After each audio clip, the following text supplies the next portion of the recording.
யாராவது வாயை திறந்து இந்த எந்த கொம்பனும் குறை சொல்ல முடியாத அரசை ஒரு கேள்வி கேட்டால் போதும். குற்றம் நடக்குது அப்படின்னு குற்றத்தை சுட்டி காட்டினா குற்றம் நடக்கிறத தடுக்கிறதோ இல்லை அதில் சம்மந்தப்பட்டவங்களை நடவடிக்கை எடுக்கிறதோ இல்லை.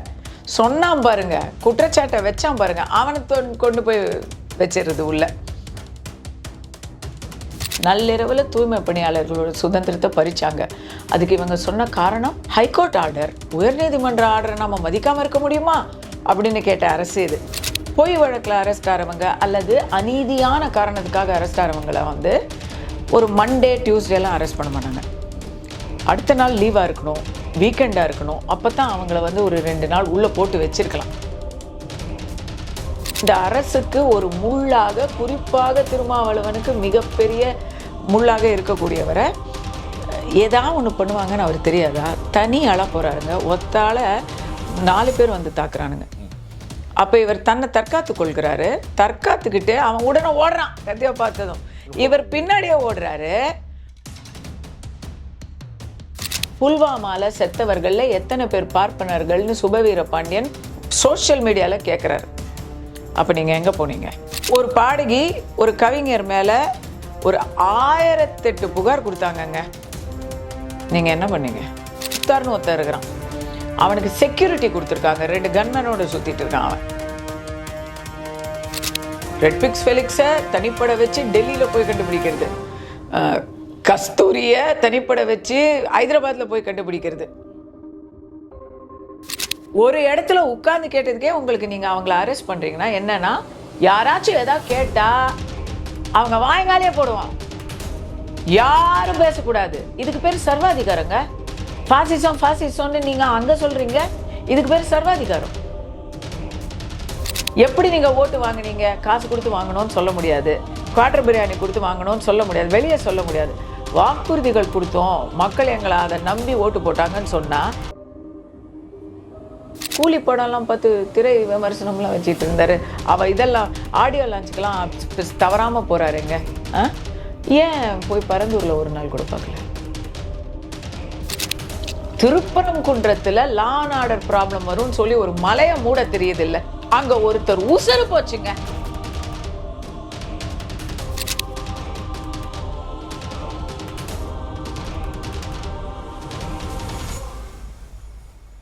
ஜாம்பவான் நேயர்களுக்கு பிரபாகரனின் அன்பு வணக்கம். இன்றைய நிகழ்ச்சியில் நம்மோடு இணைந்திருக்கக்கூடிய சிறப்பு விருந்தினர் பாரதிய ஜனதா கட்சியை சார்ந்த கஸ்தூரி மேடம் அவர்கள். வணக்கம் மேடம். வணக்கம், எப்படி இருக்கீங்க? நல்லா இருக்கு மேடம். நல்லா இருக்கீங்களா? புத்தாண்டு வாழ்த்துக்கள் அனைவருக்கும். ஜாம்பவான் டிவி பார்த்துட்டு இருக்கிற அனைவருக்கும் இது இன்னும் ஒரு 2 நாளில் புத்தாண்டு வந்துடும். உங்களுக்கும் என்னுடைய புத்தாண்டு வாழ்த்துக்கள் ஜாம்பவான் நேயர்கள் சார்பாக தெரிவிச்சுக்கிறேன் மேடம். இன்னைக்கு இருக்கக்கூடிய அரசியல் சூழலில் பல விஷயங்கள் தமிழக அரசியல் களத்திலையும் தேசிய அளவுலையும் பார்த்துக்கிட்டு இருக்கோம். அதில் தமிழக அரசியல் எடுத்துக்கிட்டப்ப ஆளுங்கட்சி எதிர்த்து பேசுகிறவங்க, குறிப்பாக எதிர்த்துன்னு சொல்கிறத விட விமர்சித்து பேசுகிறது அப்படிங்கிறது, அவங்க செய்யக்கூடிய தவறுகளை சுட்டி காட்டுறது அப்படிங்கிறது எல்லாருமே பண்ணுவாங்க. ஜேர்னலிஸ்ட் பண்ணுவாங்க, எதிர்கட்சியில் இருக்கவங்க பண்ணுவாங்க, அப்படிலாம் பண்ணுவாங்க. தொடர்ந்து இந்த ஆட்சி 4.5 ஆண்டு காலம் முடிந்து எலெக்ஷனை நெருங்க போகுது. இந்த சமயத்தில் கைது செய்யப்பட்டவர்களுடைய லிஸ்ட் ஒரு பெரிய லிஸ்ட் இருக்கு. பெரிய லிஸ்ட். சவுக்கு சங்கர் அவர்கள் நேற்று அவருக்கு இன்டரிம் பெயில் கிடைச்சிருக்கு.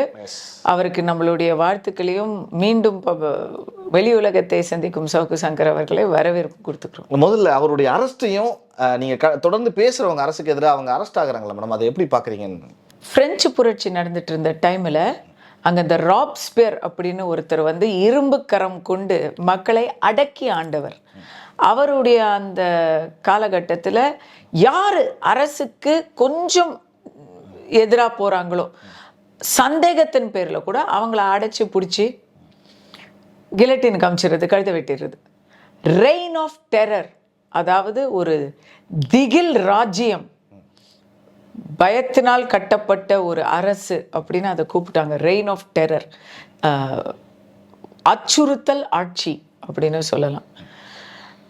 இப்போ நாம் இன்றைக்கி இதை பார்க்குறோம். எமர்ஜென்சி காலத்தில் பேச்சுரிமை தடைப்பட்டுச்சின்னு சொன்னவங்க, அதுக்காக நாங்கள் ஜெயிலுக்கெல்லாம் போகணுன்னு பெருமை அடிச்சுக்கிட்டவங்க, இன்றைக்கி யாராவது வாயை திறந்து இந்த எந்த கொம்பனும் குறை சொல்ல முடியாத அரசை ஒரு கேள்வி கேட்டால் போதும்.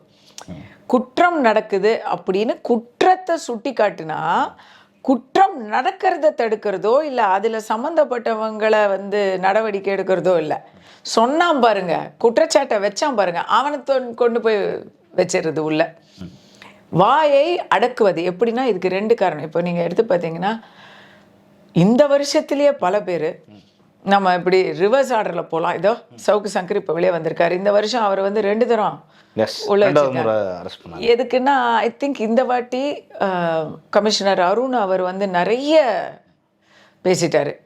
இல்ல ஆனா வழக்கு அதுக்கு இல்ல, வழக்கு வந்து சினிமா ப்ரொடியூசர் யாரையோ மிரட்டினாரு, அப்படிதான் இருக்கு. எந்த வழக்குமே அரசுக்கு எதிராக எங்களுக்கு பிடிக்காத மாதிரி பேசிட்டாங்க அல்லது எங்களுடைய முகத்திரையை கிழிச்சிட்டாங்க அப்படின்னு யாராவது வழக்கு போடுவாங்களா? வேற ஏதாவது சாக்கு தான் போடுவாங்க. நேதாஜி வரதராஜன் அவருக்கு பாவம் 75 வயசு பெரிய மனுஷன், அவர் வந்து இந்த கரூர் சம்பவத்தில் பிரித்து மேய்ஞ்சிட்டாரு. திமுக அரசுடைய ஒரு சதி வலையை பற்றி அவர் பேசிட்டார். இருக்கலாம் அப்படின்னு சொல்லி அவர் ஒரு சட்டம் இருக்கலாம், இந்த மாதிரி இவங்கெல்லாம் சேர்ந்து போட்ட பிளான் என்ன. அப்போ அதுக்காக அவரை வந்து அரெஸ்ட் பண்ணலை.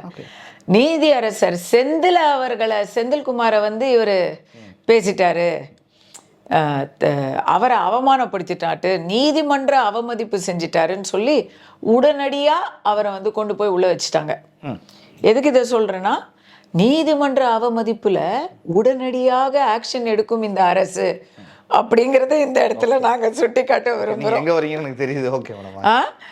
அரசே நீதிமன்ற அவமதிப்பு பண்ணும். திருப்பரங்குன்றத்தில் 2 வழக்கு, 1 இல்லை 2 வழக்கு, ஒரு நீதிபதி கிடையாது, டிவிஷன் பெஞ்சு 3 பேர் சொல்லியும் அலோவ் பண்ண முடியாதுங்க அப்படின்னு திவ்யன் அல்ஃபோன்ஸ் சொல்கிறாரு. ஆனால் மற்றவங்கள்லாம் ஏதாவது சொல்லிட்டா, ஹைகோர்ட் தீர்ப்பு வந்துருச்சு, தூய்மை பணியாளர்களை ராத்திரியோட ராத்திரியாக இழுத்து கையை காலை இழுத்து போய் வண்டியில் அடைச்சி, நாய் வண்டியில் அடைப்பாங்க தெரியுமா, அந்த மாதிரி துரத்தி போய் அவங்கள அடைச்சி, அப்படி ஒரு பேசக்கூட சொல்லக்கூட நமக்கு வருத்தமாக இருக்குது. அந்த மாதிரி ராத்திரி 1 மணிக்கு கொண்டு போய், இண்டிபெண்டன்ஸ் டேக்கு முன்னால் நடந்ததுன்னு நினைக்கிறேன். சுதந்திர தினம் இல்லை, சுதந்திர தினம் சுதந்திர தினம் நள்ளிரவில் தானே நமக்கு சுதந்திரம் கிடைச்சிது. நள்ளிரவில் தூய்மை பணியாளர்களோட சுதந்திரத்தை பறிச்சாங்க. அதுக்கு இவங்க சொன்ன காரணம், ஹைகோர்ட் ஆர்டர், உயர்நீதிமன்ற ஆர்டரை நம்ம மதிக்காமல் இருக்க முடியுமா அப்படின்னு கேட்ட அரசு இது. இவங்க அது மதிக்கிற லட்சணம் இன்னைக்கு சந்திச்சு. ஆர்டர் வாங்கி வந்த பெண்மணியும் திமுக நிர்வாகின்னு கூட பின்னால சேகர் பாபுவோடைய ஆளு தாங்க அது. அந்த போட்டோவிலலாம் இருக்கு. அவங்க வந்து ரெகுலராக அவங்களோட ஏதோ அந்த ஒரு இயக்கத்தை வச்சுக்கிட்டு அவங்களுடைய வேண்டப்பட்ட ஆளு தான், திமுக ஆளு தான், திமுக சார்பு தான். அந்த அம்மாவை வச்ச இவங்களே கேஸ் போடுவாங்களாம்.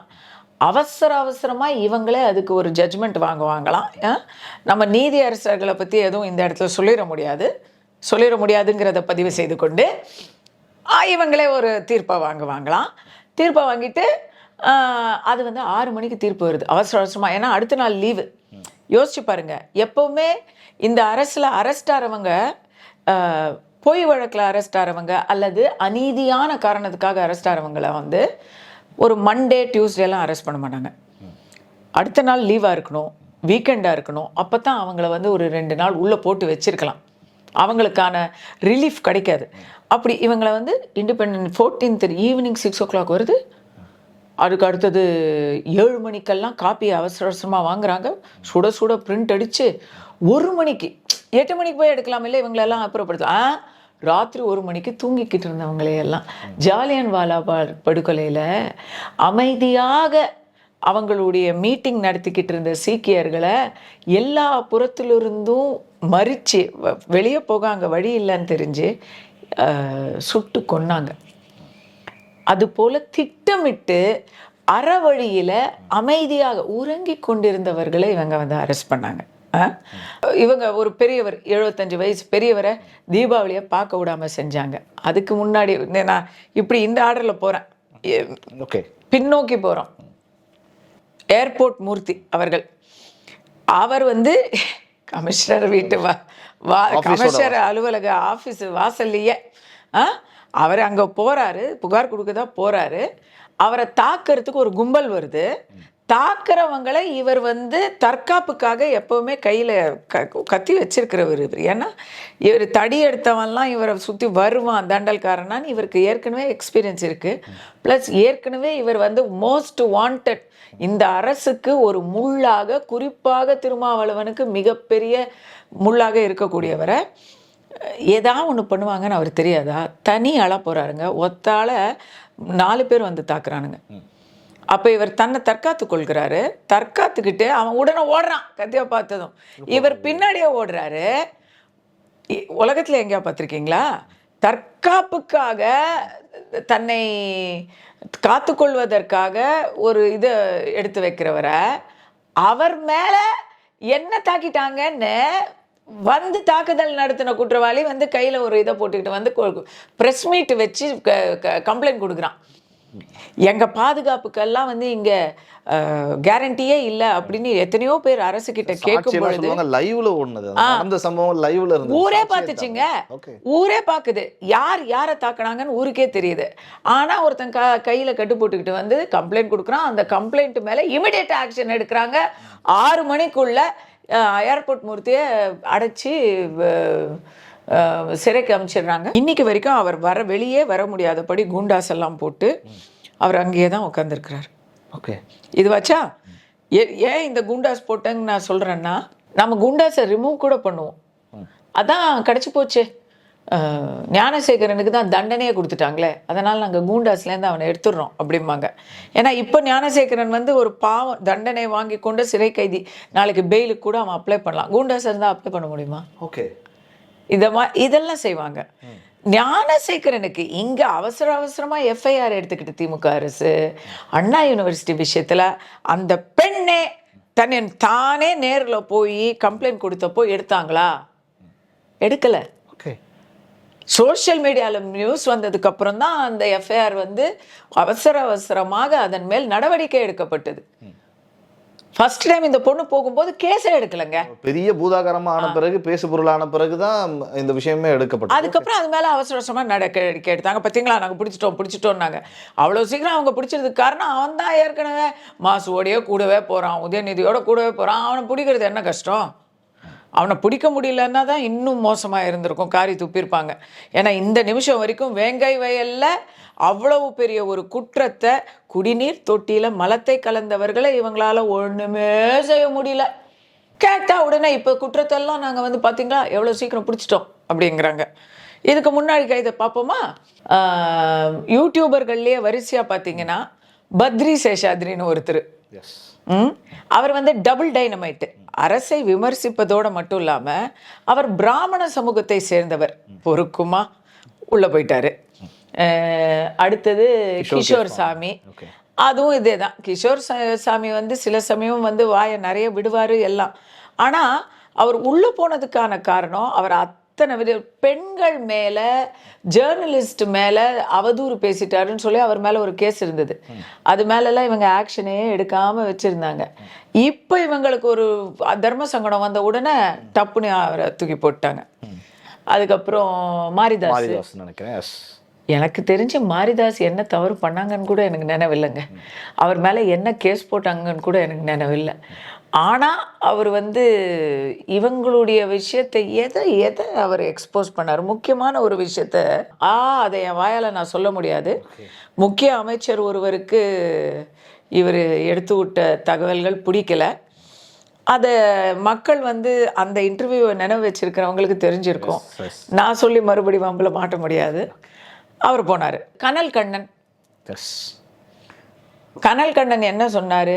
எதுக்கு இருக்கு கடவுள் கோயில்களுக்கு பக்கத்துலேயும் காஞ்சிபுரம் கோயில் பக்கத்துலேயும் பெரியார் சிலை எதுக்கு இருக்கு அப்படின்னு கேட்டார். அது வரைக்கும் ஓகே. அதுக்கப்புறம் பெரியார் சிலையை உடைப்பேன்னு சொன்னார் பாருங்க. அங்கே தான் அவர் மேலே அதுக்கு சட்டத்தில் இடம் இருக்கு.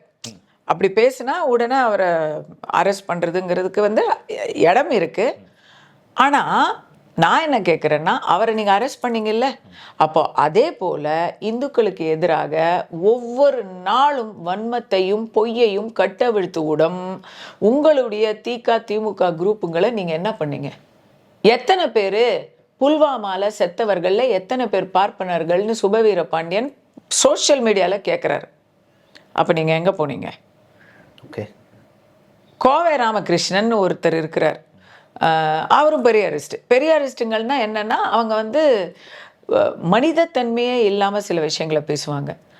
மனநலம் அது என்ன அக்ரகாரத்தில் பிறக்கிற குழந்தைங்கள்லாம் மனநலம் பாதிக்கப்பட்டு பிறக்கிறாங்கன்னு பேசினார் அவர். ஓகே. நீங்கள் என்ன பண்ணீங்க? ஒரு பாடகி ஒரு கவிஞர் மேலே ஒரு 1008 புகார் கொடுத்தாங்கங்க. நீங்கள் என்ன பண்ணீங்க? ஓகே. இல்லை ஏதாவது பண்ணாங்களா? ஏதாவது ஒரு விசாரணையாவது வச்சாங்களா? முக்தார்னு ஒருத்தர் இருக்கிறான், அவனுக்கு செக்யூரிட்டி கொடுத்துருக்காங்க, 2 கன்மேனோட சுற்றிட்டு இருக்கான் அவன். ஏன்னா அவன் மேலே கேஸ் வரும், அந்த கேஸு ஒன்றும் இல்லாமல் போகும். நடிகர் சங்கத்துலேருந்து 3 கேஸ் போட்டாங்க. ஓகே. எத்தனை பேர் அவன் மேலே கேஸ் போட்டிருக்காங்க, அவன் வெளியே தான் சுற்றிட்டு இருக்கான், எந்த வித நடவடிக்கையும் இல்லை. இந்த மாதிரி ஒன்று எத்தனை பேர், திருமாவளவனாக இருக்கட்டும், திருமுருகன் காந்தியாக இருக்கட்டும், இவங்களுடைய பொன்முடி மேலே கேஸ் கொடுக்கலையா யாரும்? கோர்ட்டே சோமாட்டவா கேஸ் போடுது. கோர்ட்டே நீங்கள் போலீஸில் நீங்கள் எஃப்ஐஆர் அவர் மேலே பதிவு பண்ணி விசாரணை பண்ணி எங்களுக்கு தெரிவிக்கணும்னு சொல்லுது. இந்த நிமிஷம் வரைக்கும் அது மேலே ஏதாவது நடவடிக்கை எடுத்தாங்களா? அவர் மேலே ஒரு சின்ன கேஸாவது போட்டாங்களா? சட்ட ரீதியாக நடவடிக்கை. நீதிமன்ற அவமதிப்பு தான் அது. நீதிமன்றம் சொல்லுது அவர் மேலே கேஸ் போடலையே. அதை சொன்னது ஜிஆர்எஸ் கிடையாது, அதை சொன்னது இன்னொரு நீதிபதி. போடலையே. ஸோ எதுக்காக கைது பண்ணாங்கன்னு கேட்டிங்கன்னா ஏதாவது ஒரு சாக்கு சொல்லுவாங்க. இவங்க எல்லாருமே ஆளுகிற திமுக அரசுக்கு எதிராக ஏதாவது ஒரு விதத்தில் பேசினவங்க. ஏங்க பாவம், ஒரு பாட்டி ஏதோ போஸ்டர் சாணி அடிச்சதுக்கு அந்த பாட்டி பின்னாடி அழிஞ்சுக்கிட்டு இருந்தாங்க. போங்க நீங்க. சாட்டை துரைமுருகன் கூட கைது செய்ய, வேற ஒரு வழக்கில் கைது செய்ய. அதேதான், சாட்டை துரைமுருகனுக்கு வந்து ஏதோ ஒரு பொருளாதார நெருக்கடியோ ஏதோ சொல்லி அவருக்கு வேற ஒரு இது சொல்லி பேரு சொல்லி யாரையுமே எங்களுக்கு பிடிக்கல இவன் பேசுறது அப்படின்னு சொல்லி பண்ண மாட்டாங்க. அது இவங்க என்ன சொல்றாங்கன்னா மற்றவங்க இவங்க ரெட் பிக்ஸ் ஃபெலிக்ஸை தனிப்பட வச்சு டெல்லியில் போய் கண்டுபிடிக்கிறது, கஸ்தூரியை தனிப்பட வச்சு ஹைதராபாத்தில் போய் கண்டுபிடிக்கிறது.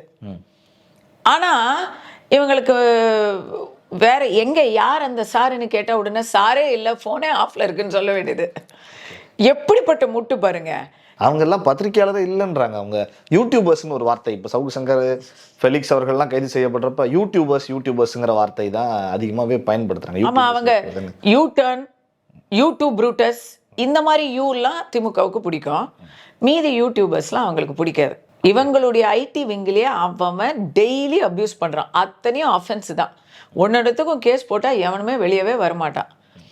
அதெல்லாம் வந்து எனக்கு ராத்திரி பகல் நான் தூக்கம் இல்லாமல் தவிக்கிறேன்னு வருஷம் பேசின ஸ்டாலின் அவர்கள் இப்போ தூக்கத்துலேருந்து எந்திரிக்கவே மாட்டேங்கிறாங்கங்க. அவர் கண்ணை திறந்து பார்த்தா தானே நடக்கிற அநியாயம் அட்டூழியம்லாம் தெரியும். அவர் கண்ணையை திறக்க மாட்டேங்கிறார். அவருக்கு சரியாக இருக்குது, ஃபோட்டோவுக்கு ஷூட்டு போடுறதுக்கு காலேஜ் சுற்றுண்டு சாப்பிட்ற மாதிரி ஒரு ஃபோட்டோ, குறவர் வீட்டில் போய் சாப்பிட்ற மாதிரி ஒரு ஃபோட்டோ, வாக்கிங் போகச்ச யாராவது வந்து நீங்கள் தான் சார் எங்களை காப்பாற்றணும் அப்படின்னு அவள்லையே ஒருத்தரை பிடிச்சி இவர் வந்து ஒரு வீடியோ ஷூட்டு அப்படிலாம் பண்ண. அப்புறம் அதை தவிர வெளிநாட்டு பயணங்கள், எப்படி அரெஸ்ட்டுக்கு வந்து உண்மையான காரணத்தை சொல்ல மாட்டாங்களோ அதே போல் எல்லா வெளிநாட்டு பயணங்களும் நீங்கள் நம்பணும். முதலீடுக்காக தான் அந்த வெளிநாட்டு பயணங்களுக்கு தான் நாங்கள் போகிறோம், நீங்கள் அதை நம்பணும். ஓகே. ஒவ்வொரு பயணங்களுமே பயணம் எல்லாம் ஸ்பெயினுக்கு போவார், லண்டனுக்கு போவார், அதெல்லாம் வந்து அவர் உடல்நிலைக்கும் அதுக்கும் சம்மந்தம் இல்லை. ஒன்லி முதலீட்டுக்காக தான் நாங்கள் போகிறோம். அந்த முதலீட்டை நாங்கள் வாங்குகிறோம். எப்படி வாங்கி நாங்கள் அறிக்கை விடுறோம்னா ஏற்கனவே இங்கே ஒப்பந்தம் எழுதிய ஏற்கனவே அமலில் இருக்கக்கூடிய ஒப்பந்ததாரர்கள் நிறுவனங்களோடையே நாங்கள் திருப்பி வந்து ஒரு புரிந்துணர்வு ஒப்பந்தம் போடுவோம்.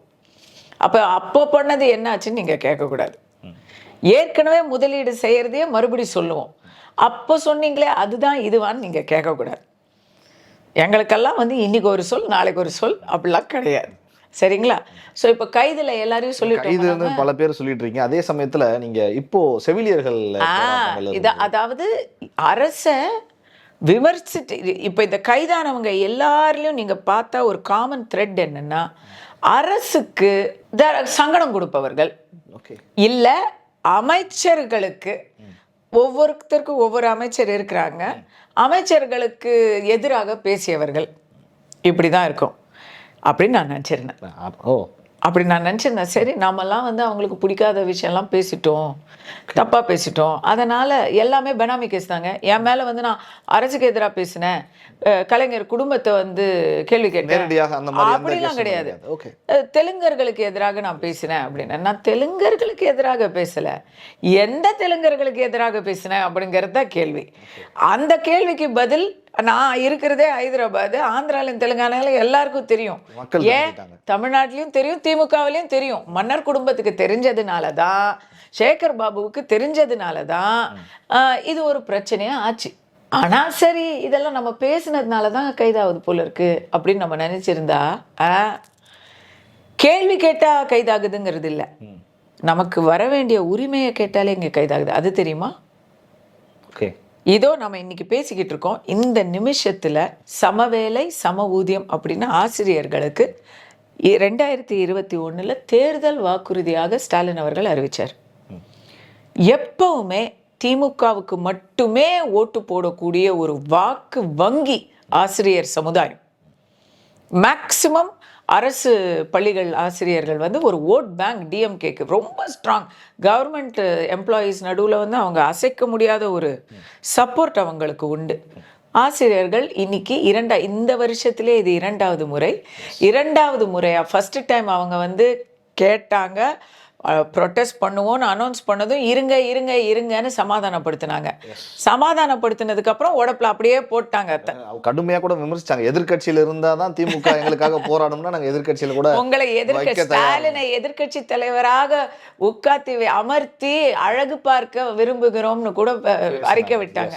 அப்போ வந்து இல்லை நீங்கள் அவசரப்படாதீங்கன்னு சொன்னதும் மறுபடி பொறுமை காத்தவர்களை இன்னைக்கு பொறுமையெல்லாம் இழந்து, எனக்கு ஒவ்வொரு நாளும் கேட்டுகிட்டே தாங்க இருப்பாங்க, ஒரு நாள் அறிக்கை விடுறதோடு இல்லை, அவங்க ஃபாலோ பண்ணிகிட்டே தான் இருப்பாங்க. எலெக்ஷன் நெருங்கியே வந்துருச்சு, இன்னும் நமக்கான தீர்வு வரலையே அப்படின்னு இவங்க போராட்டத்தில் குதிச்சதும் நீங்கள் என்ன பண்ணீங்க? கைது தான்.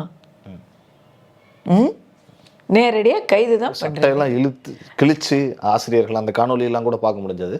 டீச்சர்ஸோட சட்டையை தரன்னு பிடிச்சி அதாவதுங்க அந்த ட்ரீட்மெண்ட் கொடுக்கறதுக்கு அவங்க என்ன தீவிரவாதியா இல்லை? அவங்க ஏதாவது நாட்டுக்கு எதிராக கோஷம் போட்டாங்களா? இல்லை இந்த அரசுக்கு எதிரான ஒரு கோஷம் கூட போட்டாங்களா?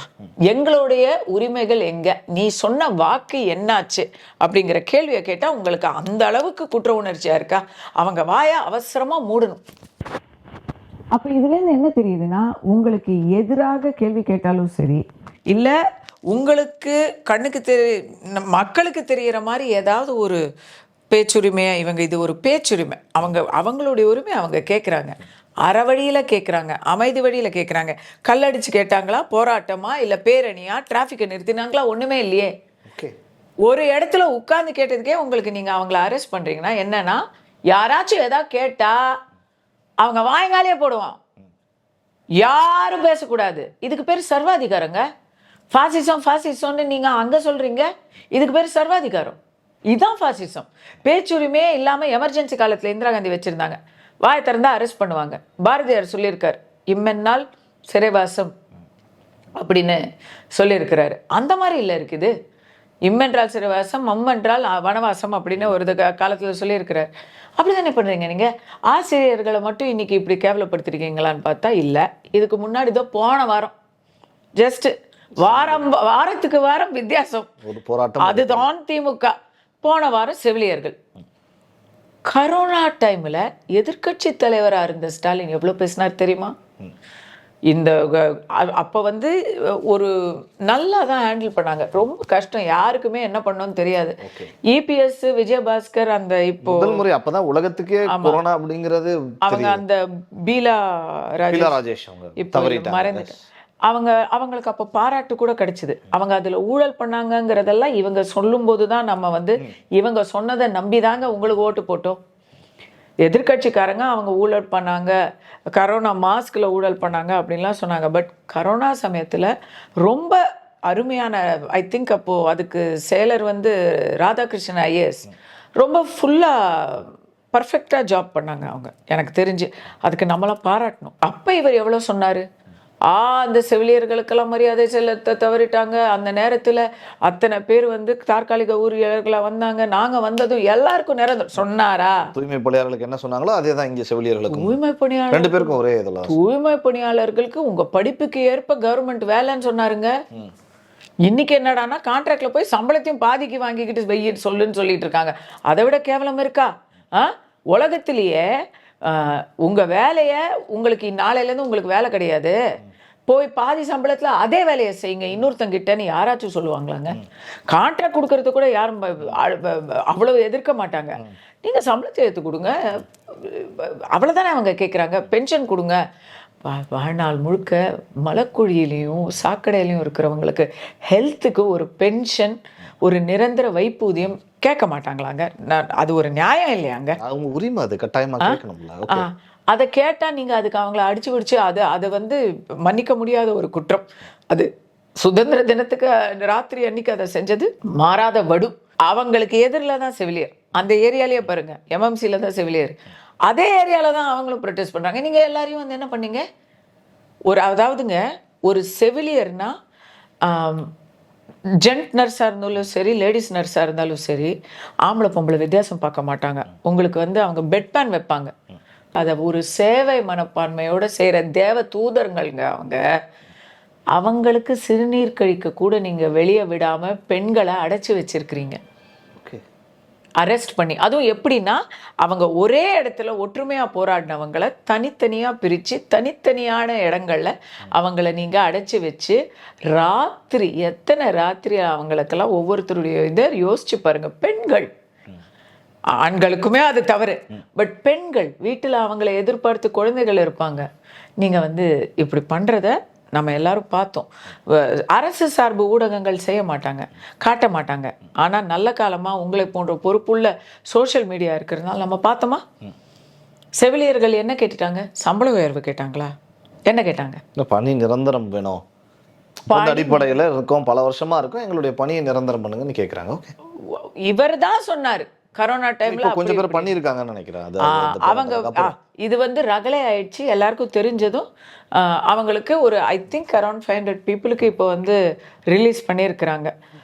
ஓகே, ஒவ்வொன்றுத்துக்கும் போராடி தான் வாங்கணும் அப்படின்னு தான் இந்த இப்போ இந்த இது. அப்போ அந்த வாக்குறுதி எதுக்கு எதுக்கு நீங்கள் வந்து பப்ளிஷ் பண்ணுறீங்க? தேர்தல் வாக்குறுதி எதுக்கு பப்ளிஷ் பண்ணுறீங்க? அந்த பிரிண்டருக்கு கான்ட்ராக்ட் கொடுத்து அவன் சம்பாரிச்சு நல்லா இருக்கிறதுக்கா எதுக்கு கொடுக்குறீங்க நீங்கள் தேர்தல் வாக்குறுதி? வாக்குறுதினாலே போய் தான், அதை மீறுவதற்காக தான் வாக்குறுதி. வேணும் இல்லையா? ஓட்டு வாங்குறது, அதாவது ஓட்டுக்கு வந்து நீங்க குவார்ட்டர், பிரியாணி, காசு எல்லாத்துக்கும் மேல போனா போகுதுன்னு அதிகாரப்பூர்வமா ஒரு விஷயம். எப்படி நீங்க ஓட்டு வாங்கினீங்க? காசு கொடுத்து வாங்கணும்னு சொல்ல முடியாது, குவார்ட்டர் பிரியாணி கொடுத்து வாங்கணும்னு சொல்ல முடியாது, வெளியே சொல்ல முடியாது. வாக்குறுதிகள் கொடுத்தோம், மக்கள் எங்களை அதை நம்பி ஓட்டு போட்டாங்கன்னு சொன்னா இன்னைக்கு அந்த மக்களுடைய நம்பிக்கைக்கு நீங்க துரோகம் பண்ணலையா?